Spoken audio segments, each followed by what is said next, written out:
Hello mga mare, magandang araw. For today's vlog, loko, baka gusto nyo makrompal. Hala, Mami Kay. Walang magpapahinga sa pamilyang to, kaya meron tayong mini vlog ngayon. Kabit ko na nga rin pala kay Papa yung TV console, pati na nga rin yung hanging lamp. Sobrang daming agenda nga ng nanay na yan, talagang naisingit niya pang magpaayos ng buhok. Parang may mabibembang talaga mamayang gabi. Tapos eto, sa labas na nga lang din pala kami nag-dinner. Bago nga ang mga kaganapan na yon, samahan nyo na nga muna ako dito. Di na nga maubos-ubos yung mga free samples na yan na talagang padagdag sila ng padagdag. Pero hindi na nga para magreklamo dahil blessings at pera yan. Pag ganyan-ganyan lang talaga ako dyan, pero kailangan ko nang gawa ng mga video. Isang araw na lang kasi yan mga mare, kaya kailangan bukas may upload ko na sila. Literal na ngarag talaga ako dyan mga mare, dahil ilang event din talaga yung mga pinuntahan ko. Pagkatapos nga sa SMX mga mare, mga sumunod na araw naman sa Mangkos. Grind lang ng grind habang hindi pa tumatagos. Charot. Wala rin naman kasi talagang imposible sa nanay na gustong yumaman para sa pamilya. At syempre, para mabili na rin ang mga luho katulad na lang ng mga luxury. Huy, hindi ka anak ng kontraktor. After ko nga mag-unboxing dyan, itatabi ko na muna sila dahil i-assemble ko pa itong TV rack. Noong August 1 ko pa nga ito na-request mga mare, pero dahil nga out of stock, nag-message sa akin si seller na sa August 31 na daw nila ako papadalhan. Ito, nung dumating agad to dito sa bahay, talagang in-assemble ko na agad. Dali lang din naman siyang i-assemble, kaya hindi na rin ako nagpatulong kay mister. Mas gusto ko rin kasi na ako na lang ang gumagawa ng mga gantong bagay para kahit wala si mister, kaya ko siyang gawin. Tsaka na lang tayo magpabebe kapag day off niya.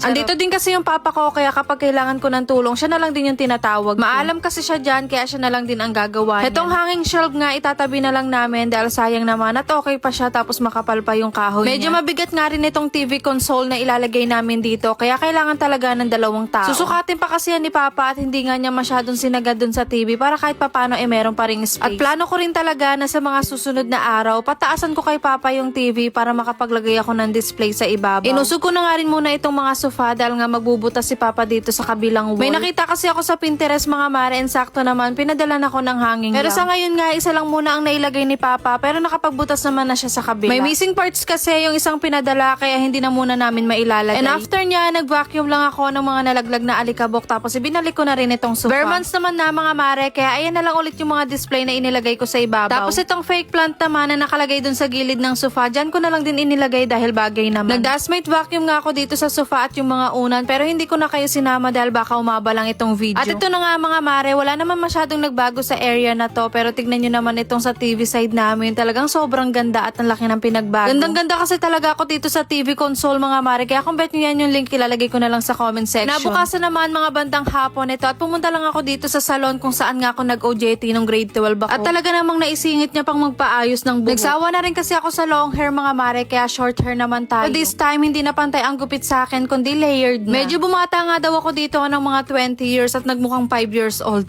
Maganda kasi talaga sila mag-ayos ng buhok dito. At kung taga-Paliparan, trika lang, sa labasan lang to sa gilid ng Jollibee, hanapin nyo lang yung Golden Haircut Salon. Tara, laro tayo ng ganda-gandahan at mukhang may mabibembang na naman mamaya. Kinagabihan naman nga, dumating na itong ref galing kay Mang Cosme. Ginabi na nga sila kasi nga sobrang dami nilang dinilivery. Dahil alam niyo naman ang Mang Cosme, mga mare, sila lang naman yung may malaking warehouse na ang mura lang ng mga home appliances. After naman nun mga mare, niyaya ko nga itong bunso kong kapatid, pati na rin yung sister-in-law. Dito na nga kami magdi-dinner sa Ayo Korean store dahil nga na-miss namin ang mag-ramen. Hindi pa rin kasi sila nakakakain dito, kaya ayan, at ipaparanas ko sa kanila ang pagkain ng Korea. Ganyan nga ang bonding namin magkakapatid mga mare. Wala pa nga yung kuya at ate ko niyan, pero soon sana makasama na sila. O siya, at ayun lang muna for today. See you on my next vlog. Bye!